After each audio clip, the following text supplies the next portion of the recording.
नमस्कार। बिहार कुछ दिन पहले बिहार में जातीय जनगणना चालू किया गया था, जिसको लेके ये बहुत ही चर्चा में था।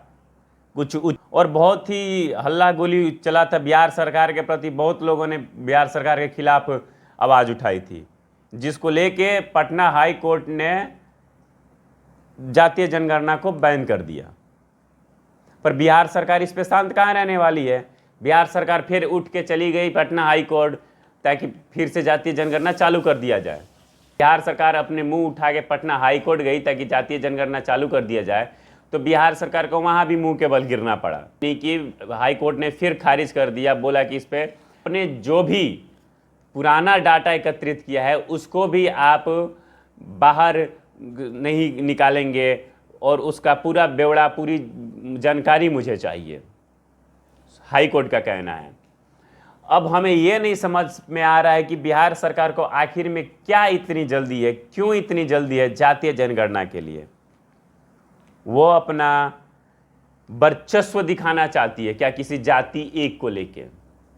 क्योंकि जब बिहार में जातीय जनगणना चालू होने वाला था और कुछ जानकारी मिली थी, उसके अंतर्गत पता चला था कुछ लोगों के, कुछ कास्ट के लोगों को, तो उन्होंने अपना एक अलग ही स्वरूप दिखाना चालू कर दिया था।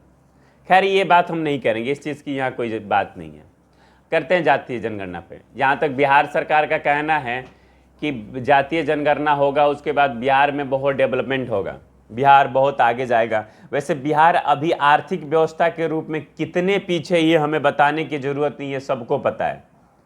आज बिहार सबसे पीछे है हमारे आर्थिक के रूप में। ना कोई कंपनी है, ना कोई कारखाने हैं। यहाँ तक कि पुरानी कंपनियाँ जितनी भी थी, वो चाहे चीनी मिल थी या सूता फैक्ट्री थी, वो सबको बैन कर दिया गया है। वो सब बंद चल रही हैं, इक्का दुक्का को छोड़ के सब बंद चल रही हैं। पिछले 25 साल के अंदर इन सारी कंपनियों को बंद किया गया, 20 से 25 साल के अंदर में। और 20-25 साल में किसकी सरकार थी मुझे बताने की भी ज़रूरत नहीं है। वैसे मैं किसी सरकार पे आरोप नहीं लगा रहा हूँ। कहने की बात ये है कि अगर सरकार कह रही है, क्योंकि ये प्रताप यादव जी, उनका कोई पहली बार तो है नहीं, मौखिक तौर पे उन्होंने कितनी बार कितने सारे वादे कर चुके हैं बिहार के लिए। बेरोजगारी को लेके बहुत बड़े बड़े वादे थे उनके, जब उनकी सरकार सत्ता में नहीं थी। अभी तो गठबंधन की सरकार सत्ते में है। तो एक मौखिक तौर पे कहना और एक लिखित तौर पे कहना बहुत बड़ा मायने रखता है। लिखित तौर पे ये नहीं कि मैंने लिख दिया और जब मेरी सरकार बनी, चाहे जो ये करवाई है, उसके बाद उसको उधर कहीं फेंक दिया गया, नहीं।